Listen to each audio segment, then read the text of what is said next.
Just real quick before the video starts, I'd like to apologize for the quality of the video. It was the only copy of this movie I was able to download.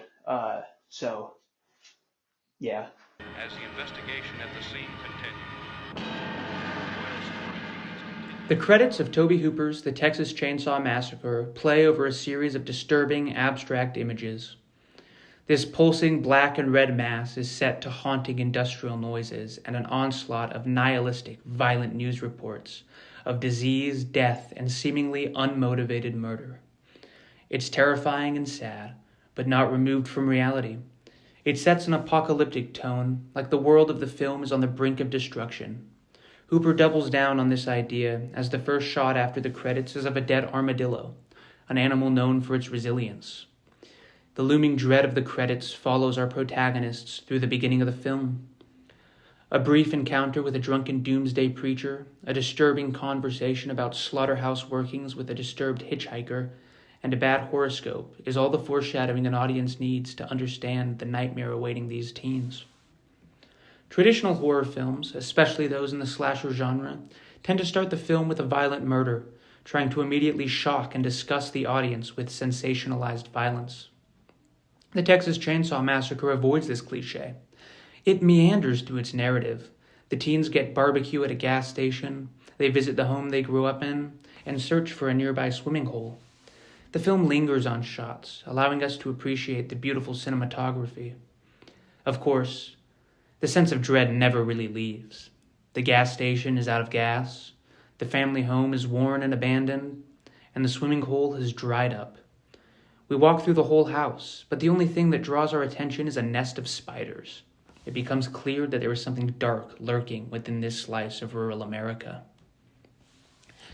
It takes more than half an hour of build-up before the first kill of the movie, but it pays off.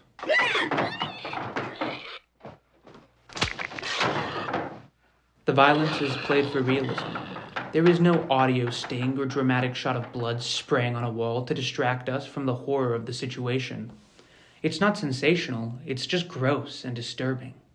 And it's in this first kill that the main metaphor of the film becomes clear. Kirk's death is consciously reminiscent of the earlier dialogue on the slaughtering of cows. Start squealing and freaking out and everything, and then have to come up and bash him 2 or 3 times. And then sometimes it wouldn't kill him. And just a few minutes later, Kirk's girlfriend Pam is suspended on a hook and forced to watch the disemboweling of her friend via chainsaw. It's a lot to take in, and one could easily mistake it for senseless violence, but it's not. It serves a clear purpose, to force the viewer to see what they would rather ignore. The meat industry, or really any capitalist mass production, is not pretty, to say the very least. It's gross, inhuman, uncomfortable, and immoral, but it doesn't present itself to us that way. It wears a superficial veneer. Our meat is packaged with a picture of a beautiful red farm with a white picket fence. And much like the seemingly innocuous exterior of the Sawyer household, it hides a nightmarish reality.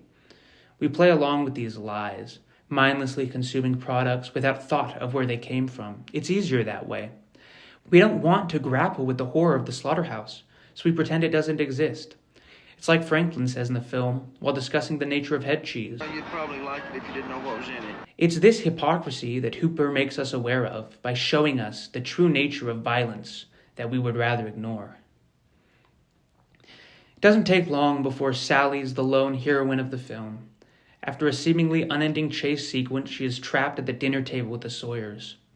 The scene is horrific, a whirlwind of screams and despair as Sally is tormented by the cannibalistic family. Hooper emphasizes the nightmare of the scene with an excellent use of close-ups and frantic editing. Perhaps, if we knew the truth behind where our food came from, this is how we would see every dinner table, adorned with mutilated corpses and surrounded by those who take pleasure in such horror. The Sawyers are a very interesting group of characters. As terrifying as they are, there is nothing supernatural about them. They bear an uncomfortable similarity to the 50s nuclear family. With 2 younger brothers, a dad, a grandfather, Leatherface even plays a matriarchal role, wearing the face of a makeup-adorned woman and preparing the evening dinner. They aren't some alien group from an inhuman world. They are Americans. Having lost their job at the slaughterhouse due to technological innovation, they were abandoned by society. Much like how the death of the teens represents the horror of production we ignore, the Sawyer family represents those who were displaced by society that we would rather ignore than assist. Of course, I'm not saying that the disenfranchised people we tend to ignore are all cannibalistic murderers. They tend to be just as caring and human as the rest of us, but I think the metaphor still works. The tagline of the film asks us, who will survive, and what will be left of them? Sally survives, but it's clear that she's been fundamentally changed.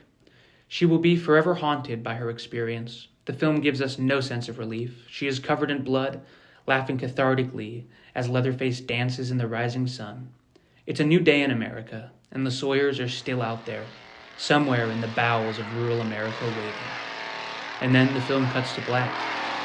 The audience has survived, but what is left of them?